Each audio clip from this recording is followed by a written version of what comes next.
एकनाथ शिंदे आणि राज ठाकरे यांची भेट झाली। शिवतीर्थ या निवासानी तब्बल 2.5 तास दोघांमध्ये चर्चा झाली। आगामी पालिका निवडणुकांच्या महापालिका निवडणुकांच्या पार्श्वभूमीवर या भेटीला मोठं महत्त्व प्राप्त झालंय।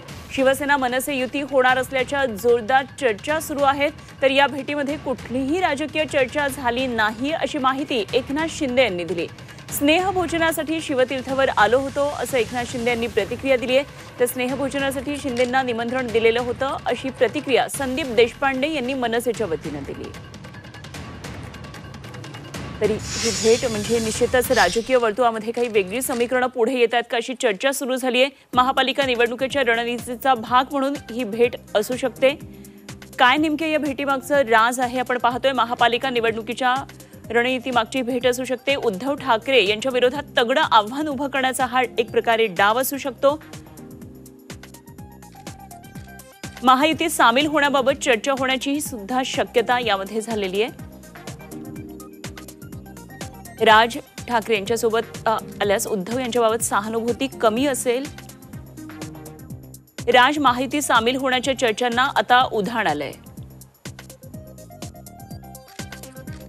ठाकरे आणि एकनाथ शिंदे पुन्हा जवळीक वाढली। विधानसभेतल्या सरवणकर वादावर या निमित्तानं पडदा टाकण्याचा प्रयत्न झालाय। उदय सामंतांनी राज ठाकरे यांची भेट काही दिवसांपूर्वी घेतलेली होती आणि त्यानंतर आता एकनाथ शिंदे यांनी पुन्हा एकदा राज ठाकरे यांची भेट घेतली आहे। राज ठाकरेंचं गंगेबाबतचं वक्तव्य, सरवणकरांचं आंदोलन हे सगळ्याच महत्त्वाचे मुद्दे होते या भेटीमागे। तर शिंदे आणि ठाकरेंमधल्या संबंधातले चढउतार पाहूया। माहीमच्या विधानसभा उमेदवारीवरून मोठा तणाव निर्माण झालेला होता। अमित ठाकरेंचा पराभव राज ठाकरे यांच्या जिव्हारी लागला होता। राज ठाकरेंची लाडकी बहीण योजनेवर केलेली टीका,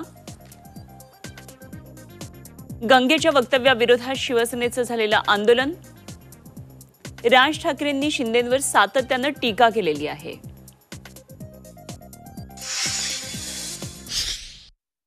आलो, सदीच्या भेट होती आणि स्नेहभोजनही झालं, गप्पा गोष्टी झाल्या। बाळासाहेबांच्या अनेक आठवणींना उजाळाही दिला। बाळासाहेबांचे अनुभव,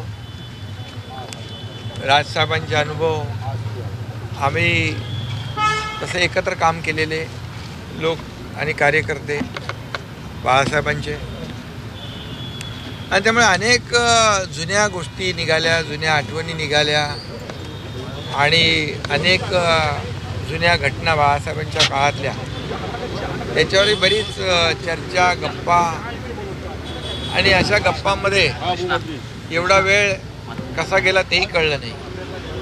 आणि त्यामुळे सदीच्या भेट होती। मला वाटतं याचा राजकीय अर्थ काढण्याची काहीच आवश्यकता नाही। महाराष्ट्रामध्ये राजकारणाच्या पलीकडेही लोकांनी महाराष्ट्राच्या राजकारणात संबंध जपलेले आहेत। आज सन्माननीय राजसाहेबांनी श्री एकनाथजी शिंदे साहेबांना स्नेहभोजनासाठी आमंत्रण दिलं होतं। त्या स्नेहभोजनासाठी ते होते। काही जुन्या गोष्टींच्या आठवणीसुद्धा उजाळा निघाला, बाळासाहेबांच्या आठवणींचा उजाळा निघाला। याच्या व्यतिरिक्त काही नाही। महापालिका स्थानिक स्वराज्य संस्थांच्या निवडणुका जवळ आलेल्या आहेत, त्यापूर्वी ही पायाभरणी होती का मनसे शिवसेना युतीची? मला असं वाटतं की आत्ता काही याच्यामध्ये राजकीय चर्चा झाली नाही। आज जी काही चर्चा होती ती वैयक्तिक होती आणि स्नेहभोजनाचा फक्त कार्यक्रम। तर दोन्ही गटातून आलेल्या ह्या प्रतिक्रिया होत्या या राजकीय भेटीनंतर। या संदर्भात आणखी सविस्तर चर्चा करूया, तपशील जाणून घेऊया। आमचे प्रतिनिधी कपिल राऊत आपल्याबरोबर थेट जोडले गेलेत। कपिल, ही कुठलीही राजकीय भेट नव्हती, सदिच्छा भेट होती। राजकारणातले अर्थ या भेटीमधून काढू नये असं दोन्ही बाजूंनी जरी सांगण्यात आलेलं असलं तरी येणाऱ्या महापालिका निवडणुकांच्या दृष्टीनं निश्चितच या भेटीचं वेगळं महत्त्व आहे। काय काही वेगळी राजकीय समीकरणं पुढे येऊ शकतात का? त्याची बीजं या भेटीमध्ये असू शकतात का? नक्की सर्वात प्रथम तर ही राजकीय भेट होती अशी सूत्रांची माहिती समोर येते. कितीही नेते मंडळी म्हणत असतील का राजकीय कोणतीही चर्चा झाली नाही, तरी ही राजकीय भेटच होती असंच म्हटलं जातं. राजकीय पूर्ण चर्चा सुरू आहे. एकंदरीत पाहिलं तर मुंबई महानगरपालिकेकडे सर्वांचं लक्ष लागलेलं आहे आणि मुंबई महानगरपालिका हा उद्धव ठाकरे म्हणजे ठाकरे गटाचा बालेकिल्ला आहे आणि या बालेकिल्ल्याला छेद द्यायचा असेल तर राज ठाकरेंना आपल्याबरोबर घेणं हे गरजेचं आहे आणि हे महायुतीने हेरलेलं आहे आणि महायुतीने त्याचं पुढचं पाऊल टाकलेलं आहे. कालची भेट जी होती ती महायुतीमध्ये मनसेला राज ठाकरेंना समाविष्ट करण्यासाठी पहिलं पाऊल होतं. येणाऱ्या काळामध्ये ज्या महानगरपालिकेमध्ये इलेक्शन्स आहेत त्यासाठी मनसे आपल्याबरोबर बरोबर असणं गरजेचं आहे. कारण की मुंबईमध्ये ज्या प्रकारे सहानुभूती आपण बोलतो ठाकरे गटाला मिळते, ती सहानुभूती कुठेतरी कमी होऊ शकते. त्याचबरोबर मनसेची मुंबईमध्ये ताकद आहे. मनसेने अनेक आंदोलनं केलेली आहेत. राज ठाकरे सभेमुळे एक वातावरण निर्मिती होते. अशा अनेक गोष्टी आहेत आणि BMC महानगरपालिकेवरती महायुतीचा झेंडा रोवायचाच आहे. यासाठी ही सर्व गणित आहेत आणि त्याचीच ही पुढचं पाऊल होतं आणि त्यामुळे एकनाथ शिंदे जवळपास 2 ते 2.5 तास काल राज ठाकरेंच्या घरी बसले होते. त्यांच्यात एक बैठक झालेली आहे आणि या बैठकीच्या मागे मुंबई महानगरपालिका नक्कीच हे राजकीय गणित असणार आहे. मुंबई महानगरपालिकेमध्ये शिवसेना आणि मनसे एकत्र होऊ शकतात.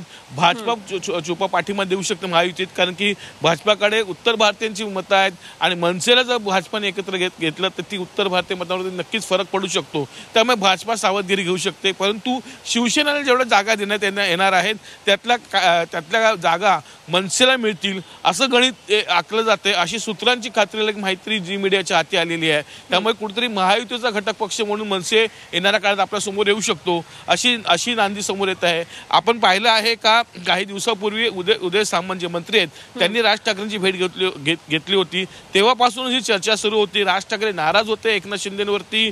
अनेक प्रकरणं बघितलेली आहे. सदासर्वांक प्रकरण असेल, विधानसभा असेल, अशा अनेक प्रकरणावरती नाराज होते आणि ही नाराजगी कुठेतरी दूर करायची होती आणि त्यासाठीच एकनाथ शिंदेने हे पहिलं पाऊल टाकलेलं आहे. नाराजगी दूर केलेली आहे आणि एक हात पुढे केलेला आहे का महायुतीचा तुम्ही एक घटक पक्ष व्हा आणि महायुतीमध्ये समाविष्ट व्हा.